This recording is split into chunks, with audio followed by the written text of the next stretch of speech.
Welcome everyone to the Quick Tech tutorial. Today for this video of Quick Tech, I will be showing you how to log in Roblox in desktop. So for that, open a Google browser on your PC and open a new tab. There on the new tab, you need to type in roblox.com and press enter. This will direct you to the official web page of Roblox. Once you're at the official web page, here you need to click on login on the right side. Click on login.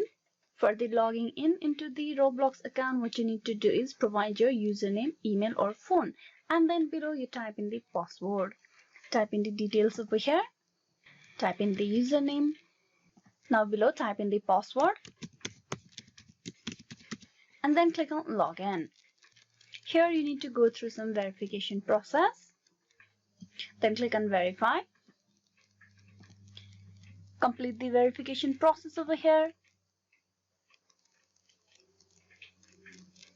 Once it's done, you will be logged in into the Roblox account of yours. This will get you logged in into the Roblox account. Hope this video was useful. Please like and subscribe the Quick Tech tutorial. Thank you.